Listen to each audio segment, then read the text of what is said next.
Greetings, my fellow gamers. 'Tis I, Wraith King, and welcome to the Dark Kingdom. Today we're talking about Diablo Immortal, a game I honestly never expected to come back to.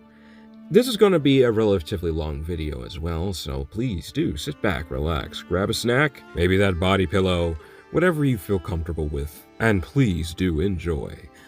Now, I'm going to start this video off with a bit of a story. When I initially tried out Diablo Immortal for the first time, I had my expectations very low, as I knew this game was going to be another cash grab by the once mighty Blizzard. I did not expect much of this at all, and once we all got a nice eyeful of the horrible microtransactions of the game, it was all but confirmed that this was not a very good game. But what exactly were the bad microtransactions?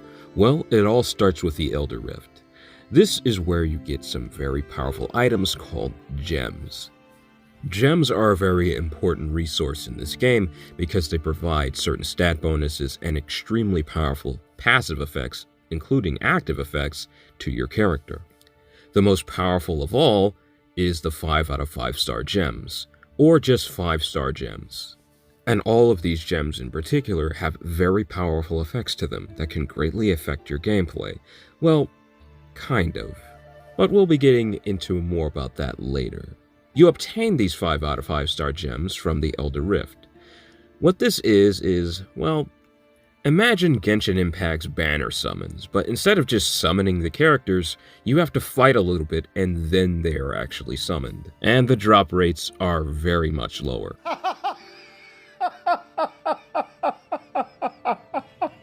However, compared to every gacha mechanic, there is one unique thing to Diablo Immortal.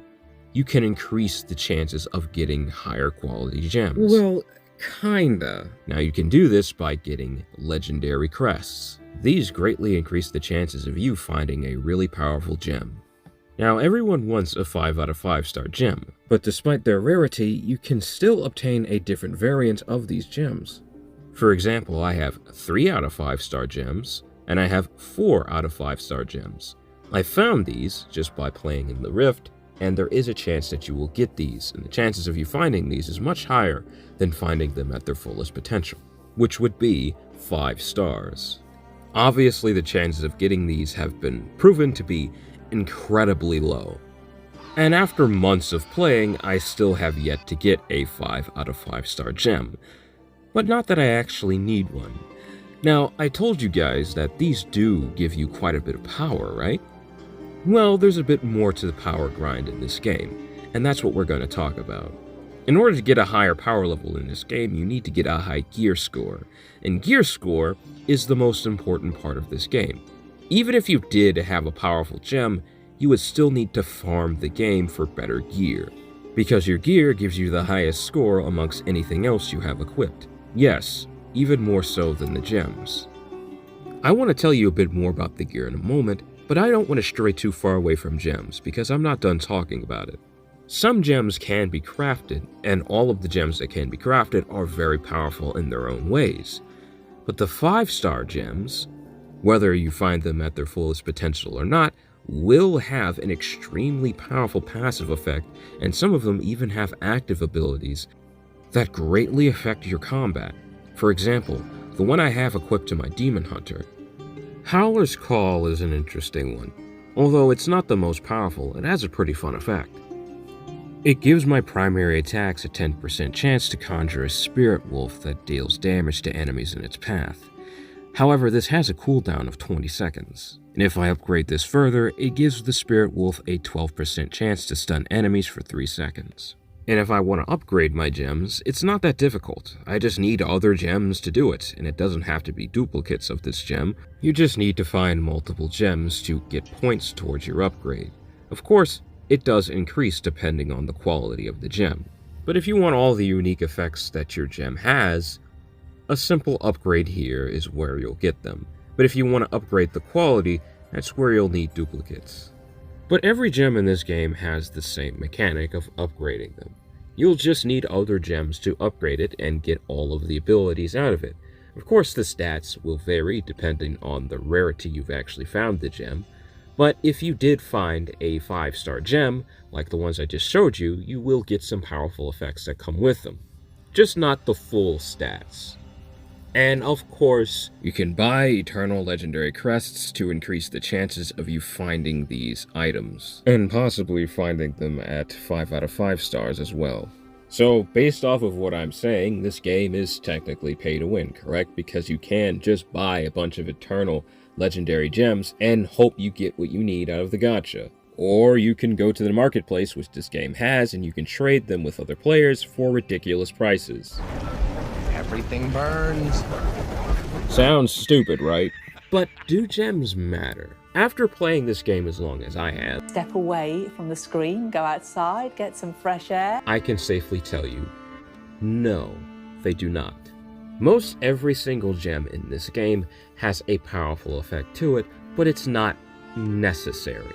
You can craft free gems that are very powerful in their own way just by playing the game and going through the Elder Rift. You can get these gems, and any gem you want amongst this list. So these gems are, well, I wouldn't say they're useless. They're just not as powerful as people make them out to be, because most of the power you can get in the game is from the weapons and armor. But why would people want to even increase their power in this game? What's the point of it? Well, you get certain unlocks after you increase your power level. Not only do you get new difficulties in the game, but you also get new gear from those said difficulties. But this is where it gets interesting.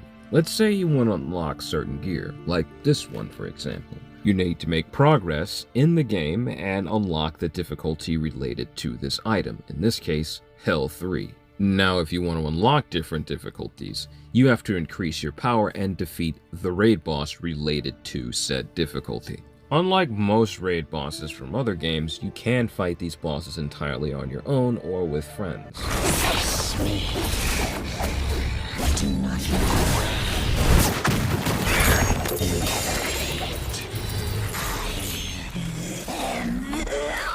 And once the bosses you need to fight in that difficulty are defeated, you will be able to progress to the next world tier and unlock all the weapons and armor related to it.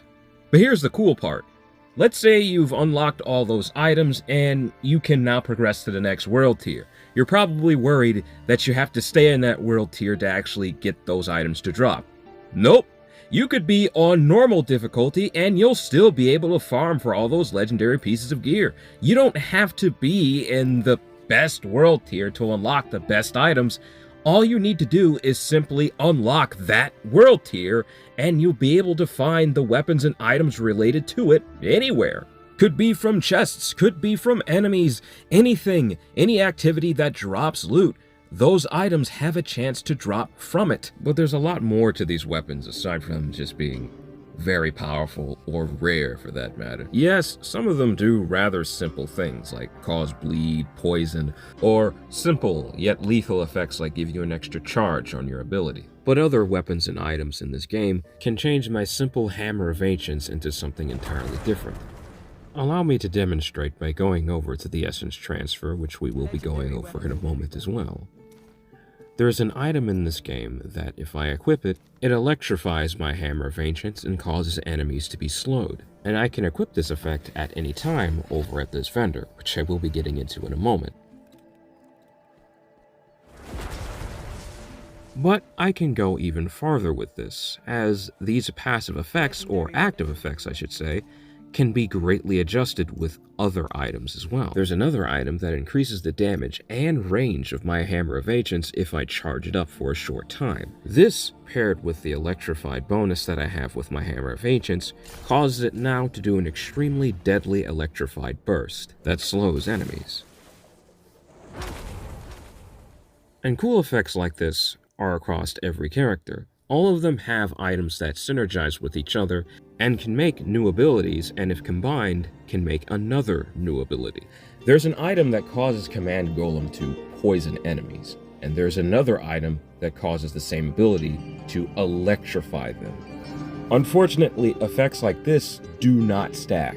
You can't equip both of those and expect them to do the fusion dance. No, that's not how the game works, unfortunately. You can't have two items equipped that affect the same ability actively.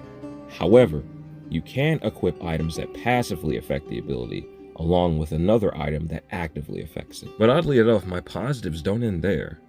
When I came back to this game, I expected the worst. But no! I got so much new content for completely free. New dungeons, new bosses, and 2 completely new classes to Diablo Immortal that are unique to the universe of Diablo, while y'all over there in Diablo 4 still waiting on 1 new class that looks like a copy of an old class. I got it! Here we go. He got two! He got two! Get the mailman! Get him! He's lying! And everything I just told you is completely free. You don't have to drop a dime on any of it. Now, y'all, I've been buttering this game up like a biscuit, so I'm just gonna try my best to say something negative about it. The PvP. You had better subscribe to my channel. Why? I am going to play a match of the PvP, just so you guys can experience the torment that I did. You had better hit that subscribe button. I know where y'all live. I have Google Maps. I can find you. Now, while we wait for the match to actually start, I'm going to tell you guys about some of the other negatives that I have experienced with this game. And a lot of that does come from some of the monetization. I don't think that the Battle Pass is really worth it unless you're buying the cheaper version. Now, the reason I think that is because in the Battle Pass, there's 2 variants. There's the $5 version, which is the best one in my opinion, where you just have to level it up, you know, just like a typical Battle Pass. And once you reach the highest level, then you get the cool cosmetic.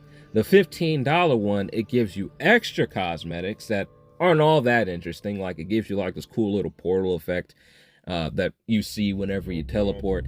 And then it gives you like a cool border for your icon. And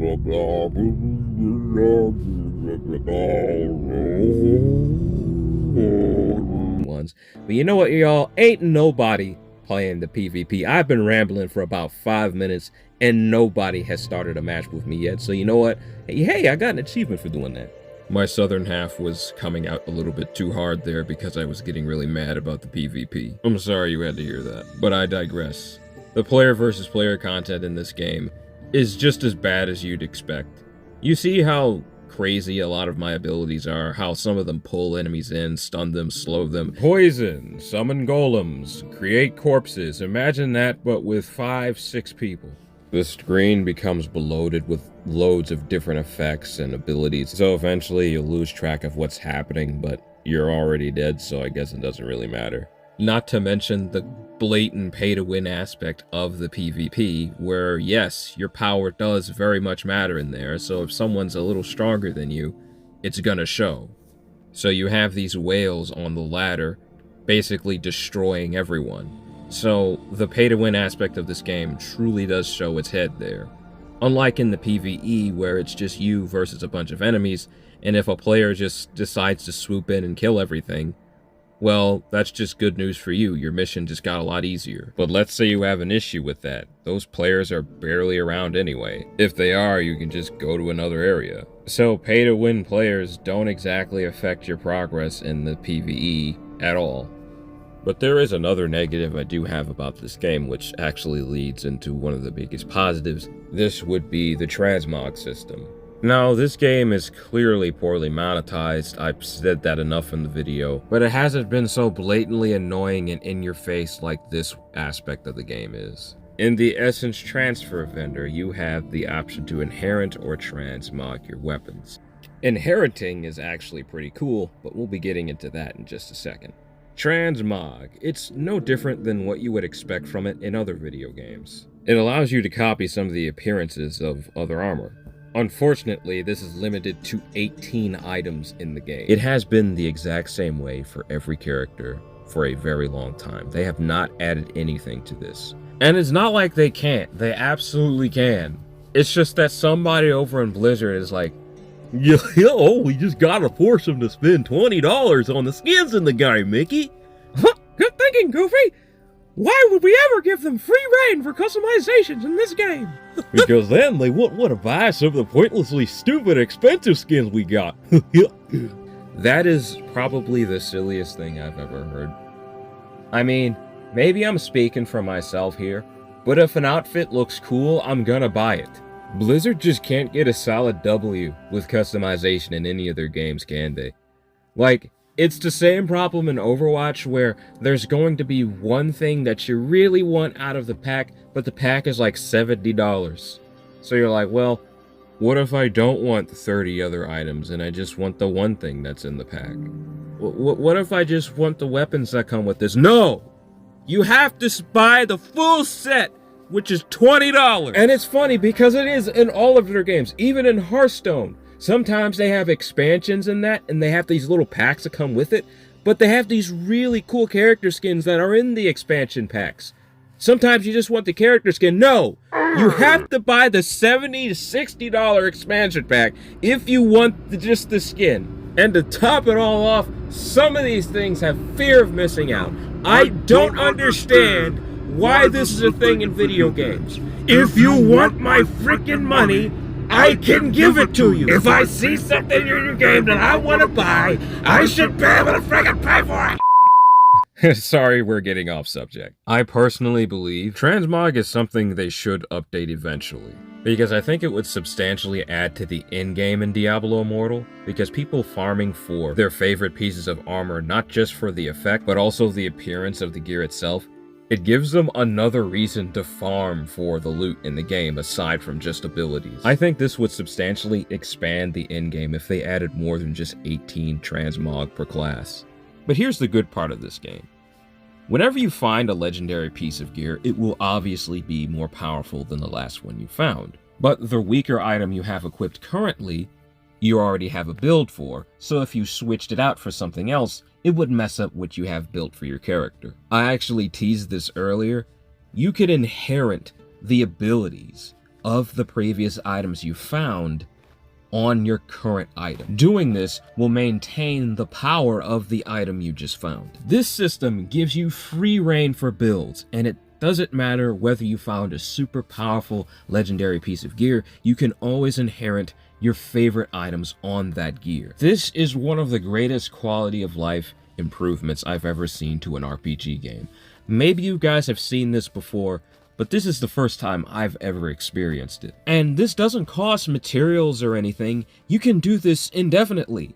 If you feel like changing your build, you can do it here without spending gold or any resources at all. If only more games had this mechanic, really. And there's even something called a loyalty bonus, which essentially is a bad luck protection. The more legendary items you dismantle at this vendor, the closer you are to getting the weapon you actually want. But this system only gets better because every substantial update, they add new weapons to the game. So whenever they add new maps, new bosses, etc., they give you new loot as well.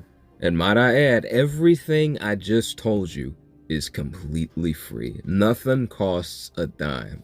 Now, this is the section of the video where I ask you guys to give this game a second chance. I honestly think it deserves it. Be that as it may, my original opinion that I've made on Diablo Immortal in the past remains relatively the same. I do not agree with most of the monetization in this game. Despite this being one of my favorite free-to-play games on the market, I cannot defend its monetization. It's still blatantly pay to win. But after giving this game the chance that I did and started just playing the game and ignoring a lot of the ridiculous microtransactions, I started to slowly like it over time. I'm not the type of guy to stick to an opinion and ignore constructive criticism and consistently stick to the opinion I have without considering possibly that I'm wrong. I'm not that kind of guy, so I was willing to step off of my high horse for a second here and say, okay, I said this game was bad before. Maybe it's not bad anymore. I'll take another look at it. And to my surprise, my opinion did change. Maybe it was the additions to the game that they've added over the year that I was gone, but nonetheless, I didn't expect Diablo Immortal to impress me. This, to my surprise, truly is a solid game here. One that I'd say is one of the better live service games on Google Play, and one of the more fair ones too. Like, some of them can get really bad, but this is nothing close to those at all. In fact, I'd say this is one of the better games you can play on your phone right now. But I don't want to hold you guys any longer. Thank you so much for joining me in this new deep dive into Diablo Immortal, and I will be back again with another video on a different game very soon, actually. Until then, leave a comment, leave a like, or dislike the video, whatever you feel comfortable with. And please do subscribe to my channel so you too can be a part of the Dark Kingdom. Take it easy for me, and please do have a blessed day. Bye.